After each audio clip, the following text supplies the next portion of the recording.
김광현의 스포츠.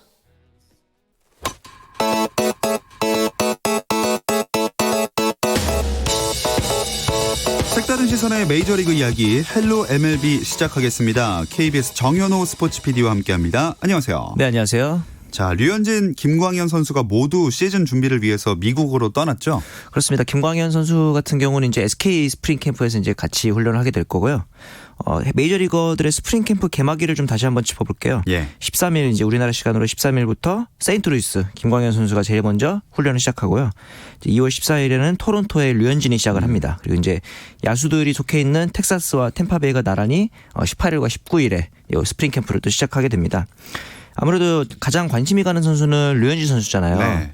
이제 미국 통계 전문 사이트인 fangraph.com이라고 있습니다. 여기 이제 좀 약간 그 구체적인 통계 같은 기록들을 전문적으로 다루는 사이트인데 여기 보면 WAR이라 그래서 대체 선수 대비 이 선수가 얼마나 팀의 승리에 기여하는가 뭐 이런 내용을 다루는 지표가 있는데 여기에 따르면 토론토는 류현진의 합류로 지난해보다 12승을 더 거둘 것이다. 이제 류현진이 지난해 이제 15승 정도를 했기 때문에 예. 그리고 이제 MLB.com에서 선정한 2020 시즌 모든 이제 메이저리그 전체 선발 투수 중에서 5위. 이 정도니까 이제 뭐 거의 아메리칸 리그 내에서는 그 한 탑 3 안에 든다. 예. 이렇게 보시면 될 것 같아요. 그래서 현지 매체에서는 류현진 선수가 최소한 25경기 정도 이제 등판을 해서 150이닝 정도만 던져도 투자 이익을 낼 수 있다. 그러니까 팀으로서는 손해보는 장사가 아니다. 네네. 2천만 달러면 꽤 큰 금액이잖아요. 그렇죠. 그럼에도 불구하고 그 정도만 해줘도 기존의 토론토보단 낫다. 네. 그만큼 이제 기존 토론토의 선발진이 너무 안 좋았으니까요. 그리고 이제 김광현 선수가 등번호가 우리나라에서는 29번을 달고 이제 시그니처 번호였는데 현지에서는 33번을 달고 뛰게 됩니다. 그래서 이제 지난 31일 날 말씀드린 것처럼 SK 캠프로 이미 출국을 했고요. 예. 2월 22일에 이제 세인트루이스의 시범 경기가 개막을 하거든요.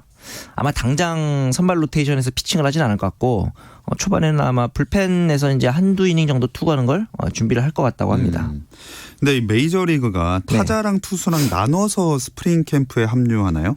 그렇습니다. 일단은 크게 보면은 투수 플러스 포수죠. 왜냐하면 이들은 또 이제 그 공을 주고 받으면서 약간 호흡도 맞춰봐야 되잖아요. 예.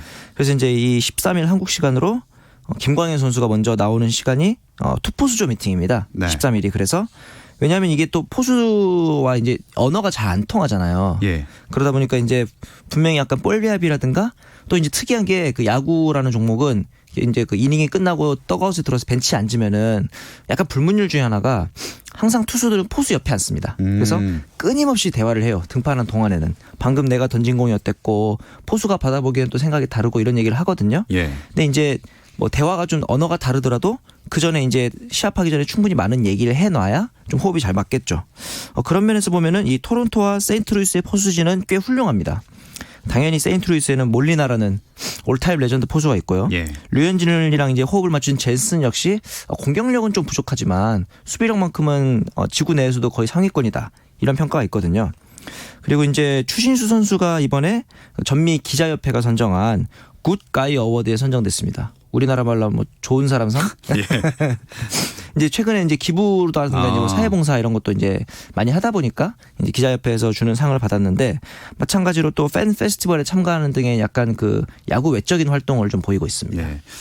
굿 가이 어워드. 굉장히 재밌네요. 네. 근데 김광현 선수에게는 스프링 캠프가 진짜 어떤 선수보다도 중요할 것 같아요. 어떻게 보면 신인이잖아요. 예. 그런데 사실 김광현 선수가 2007년에 신인 때 굉장히 기대를 많이 받고 입단을 했는데 굉장히 부진했습니다. 그래서 이제 그 당시에 대한 인터뷰를 들어보니 그 당시에 이제 자신에 대한 관심이 부담감으로 작용했다. 그러나 이제는 그런 관심을 많이 받아봤고 또 이제 충분한 시간이 흘렀기 때문에 그때처럼 두 번의 실수는 하지 않을 것이다. 이런 얘기를 했거든요. 그에 이제 그 응답하는 듯이 이제 류현진 선수가 또 칭찬을 해줬어요. 나는 처음 갔을 때 몸도 안 만들어서 질타도 받고 꾸중도 들었다. 근데 너는 안 그런 것 같다. 이제 아마 팬들은 기억하실 거예요. 그 당시에 뭐 흡연 여부 가지고도 좀 논란이 그렇죠. 있었고, 예. 그다음에 뭐 러닝을 하는데 뭐 너무 체력이 안 돼 있다. 뭐 이런 평가들도 좀 나왔었으니까 김광현 선수의 지금까지 행보는 나쁘지 않은 것 같아요. 이제 인터뷰를 보면은 우선은 김광현 선수도 선발로 준비하겠다고 합니다. 근데 이제 앞서 말했던 것처럼 팀이 원한다면 불펜 등판도 준비하는 게 또 이제 신인이자 프로의 역할일 수 있다. 이런 식의 이제 인터뷰를 했거든요. 그래서 이제 기존에 이제 우리나라에 있을 때는 포심, 예. 슬라이더, 커브 뭐 이 정도의 피칭을 주로 보여줬는데 메이저리그에서는 아무래도 좀 파워 좋은 선수들이 많잖아요. 예. 그래서 이제 투심, 땅볼 유도의 좀 투심과 체인지업 위주로 또 이번 스프링 캠프를 앞두고 준비를 했다고 합니다. 과연 김광현 선수가 그동안 던지지 않았던 공을 예. 메이저리그에 가서 또 익혀서 던진다면은 약간 천재 아니겠습니까? 그렇죠. 우리나라에서도 안 되던 공을. 그래서 근데 전반적인 인터뷰를 보면은 예. 굉장히 신인임에도 불구하고 잘 준비된 선수 같다. 그래서 너무 서두르지도 않고 너무 긴장하지도 않고 차분한 느낌의 인터뷰였다라는 점에서는 좀 기대 점수를 높게 주고 싶어요. 네, 진짜 시즌 개막하고 나서의 활약이 또 기대가 되네요. 네. 이 스프링 캠프를 앞두고 여러 계약들이 마무리되어가는 분위기입니다. 이제 뭐 빅네임들의 영입은 다 끝났잖아요. 그래서 이제 추가적으로 우리가 살펴볼 만한 영입은 이제 더 없을 것 같은데 재밌는 이제 이슈가 하나 있습니다. 이제 류현진 선수의 전 소속팀이죠, 이제는. 다저스가 예. 보스턴에 있는 무키 배츠를 트레이드로 영입한다라는 소식이 들려왔어요. 아직 확정된 건 아닌데 현지 보도에 따르면은 무키 배츠를 영입하기 위해서 다저스는 알렉스 버듀고 약간 그 제2의 벨린저라고 불릴 정도로 굉장한 그 외야 유망주거든요.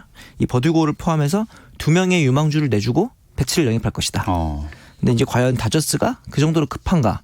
에 대해서는 여전히 현지에서도 반반으로 약간 의견이 갈려요.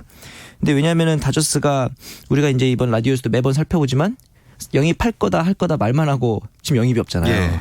그러다 보니까 약간 부랴부랴 하는 느낌이 좀 있어요. 근데 이 트레이드가 되면 나쁘지 않을 수 있는 게 보스턴에 있는 배치잖아요. 네. 그럼 이제 류현진 선수랑 자주 붙을 거란 말이죠. 같은 지구거든요. 근데 이제 배치가 또 좌완 투수공을 엄청 잘 칩니다. 아하. 그런 의미에서 우리는 내셔널리그 서부지구 가장 먼 곳 보스턴과 이 다저스는 정반대 있잖아요. 예. 그래서 아마 가장 먼 곳으로 떠나주면 류현진 선수 입장에서는 굉장히 이득이다. 이렇게 보셔야 될 것 같아요. 네, 철저히 한국인 시각에서의 해석이군요. 뭐 이 라디오를 배치나 뭐 보스턴 팬들이 듣지는 않을 것 같아서요. 아, 좋습니다. 네. 그리고 또 KBO 리그 한화 이글스를 거쳐간 네. 우완 투수죠. 데이비드 헤일이 메이저리그 재도전한다고요. 예, 이것도 좀 재밌어요. 왜냐하면은 이번에 뉴욕 양키스랑 마이너리거 계약을 했는데 이 한화 오기 전에도 이미 양키스 소속이었거든요. 네. 그리고 나서 이제 한화를 떠나서 다시 양키스에 입단합니다. 그리고 다른 팀을 갔다가 다시 또 양키스에 입단을 했다가 다시 방출돼서 또 계약을 한 거니까 최근 2년간 무려 양키스랑 계약만 5번 했어요. 이렇게 계약을 자주 안 했다 하기도 어려울 것 같은데요. 그러니까 이제 어떻게 보면은 4번씩이나 방출을 네. 당한 거잖아요. 이건 뭐 양키스도 무슨 약간 밀당을 하는 것 같진 않고 예. 그만큼 이제 헤일 선수가 충분히 9위는 어느 정도 보장이 된다. 근데 좀 나이가 있잖아요. 그래서 네네. 굳이 이제 유망주들을 안 쓰고 이제 약간 스탑갭이라는 표현을 쓰는데 유망주들이 클 때까지 버텨주는 역할. 그러다 보니까 이제 왔다 갔다를 좀 많이 하는 것 같습니다. 네, 그리고 또 사인 훔치기 스캔들로 네. 관련 구단들이 칼바람을 맞았는데 네. 매서운 해고 바람이 지나가고 이제 네. 공백 메우는 작업이 한창이더라고요. 이제 대부분의 이제 그 기존 팀들의 인선이 끝났어요. 휴스턴 같은 경우는 베이커 감독, 예. 더스틴 베이커를 성인임했는데 올해 나이가 70이십니다. 예, 7순을 마셨는데 2년 계약밖에 하지 않았어요. 왜냐하면은 이게 이제 아마도 현지에서도 나이를 고려한 영입이다. 그리고 이제 지금 휴스턴이 좀 어수선하지 않습니까? 그렇죠. 이제 능력과 지략 이런 것보다는 일단은 팀 분위기를 수습하기엔 최적의 인사다. 뭐 이런 얘기가 있는데 문제는 그럼에도 불구하고 좀 어수선합니다. 신임 단장이 인터뷰를 했는데 휴스턴은 진보적이고 혁신적인 팀이다. 근데 이게 또 이제 얼마나 혁신적으로 사인을 훔쳤는가. 현지에서는 이런 그렇게 해석될 수 있죠. 그러니까 네. 왜냐하면은 이 간판 투수인 벌랜더가 휴스턴 애스트로스는 기술적으로 또 분석적으로 발전했다라고 수상소감 사이 영상 수상소감을 얘기했어가지고 굉장히 무리가 됐어요. 예. 기술적으로 발전했다. 그래서 참 자랑이다. 현지에서도. 예, 많이 네. 웃으라고 얘기한 것 같은데 전혀 이제 본인이 그런 진지해요. 그렇군요. 그러니까 우리는 되게 발전하고 있다 이런 식의 인터뷰를 해서 제가 지금 진지하게 저러고 있는 건가 이런 약간 루머? 네. 그러니까 뉘앙스가 좀 이상하게 흘러가고 있습니다. 좀 더 잘 분위기가 정돈될 필요가 있는 것 같습니다. 그렇죠. 정현호 PD가 주목하고 있는 이슈가 또 있다면 어떤 것일까요? 일본 사회야구 출신인 토미오카 쇼이가 오클랜드와 계약을 했거든요. 네. 근데 이제 이 사회야구라는 게 우리나라랑 좀 달라요.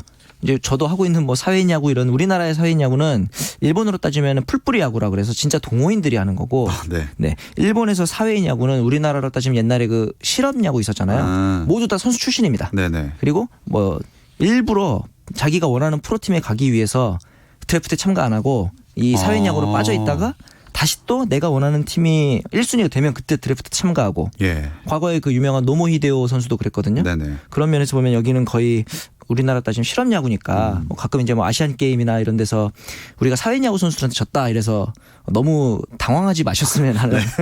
완전 일반인이 아니라는 거. 뭐 똑같은 선수 예, 출신입니다. 예. 네.